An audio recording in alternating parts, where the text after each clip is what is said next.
I spent the whole day building something, but it's just the beginning. Every day is a story. I'm Shannon Cason. It's Thursday. I'm building out my new home office.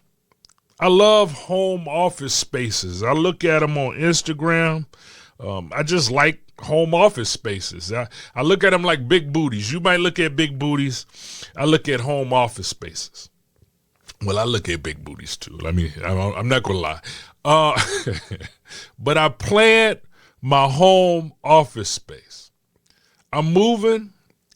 I drew out the plans, what I have and what I need to get, and I measured all the walls from top to bottom. Then it was time to get the materials for the shelves.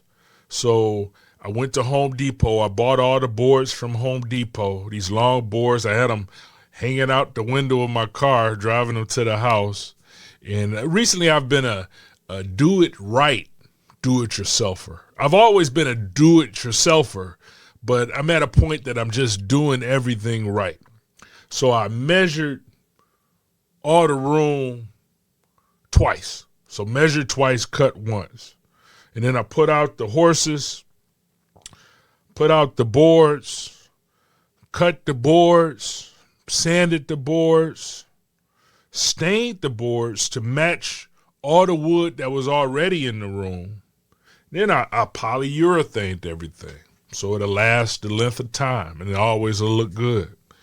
And I took my time, step by step, and I let them rest there in the basement for a few days.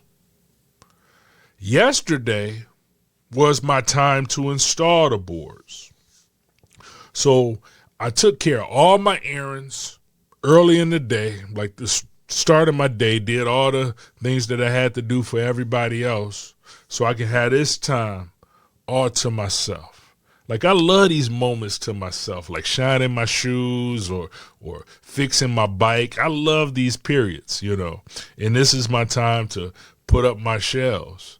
So I put on all my podcasts. I got my podcast ready, my YouTube videos ready, and I got the jazz records that I want to listen to. And I got to work. And I marked all the holes for the brackets in the walls.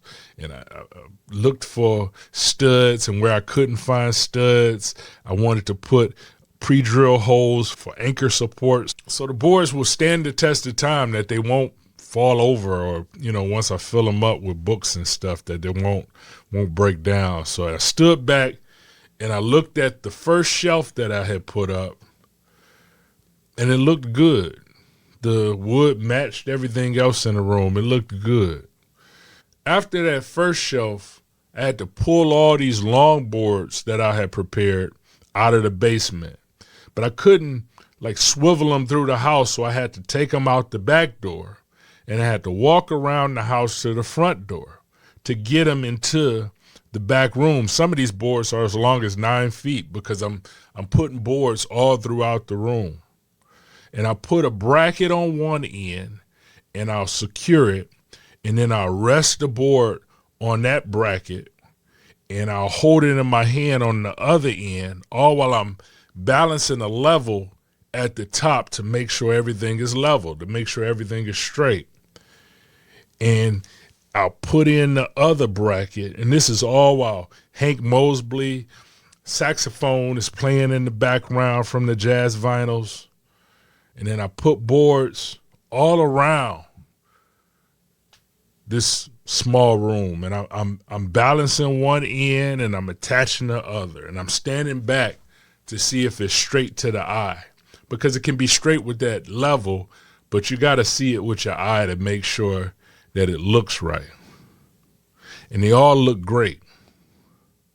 Then I installed the second level and the third level of shelves with the boards I had on the wall. And I'm making sure to leave room for future TVs or gallery walls that I might want to put in certain areas.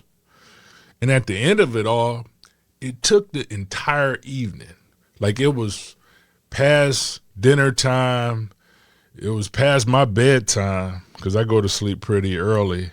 and I had forgot to eat dinner. I had forgot to drink water, but I'm just in my thoughts and listening to the jazz albums and playing around with these wooden boards.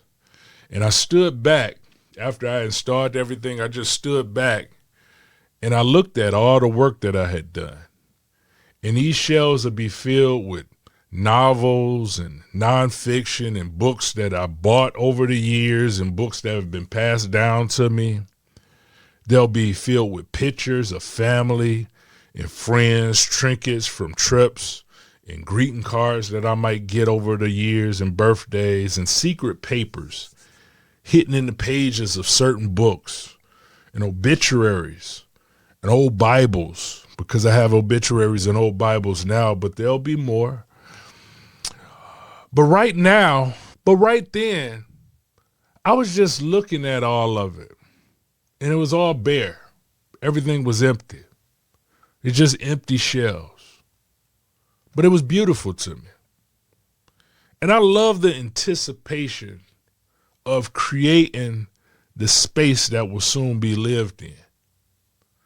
What's something that you've built with your hands that you're proud of? Let's talk about it.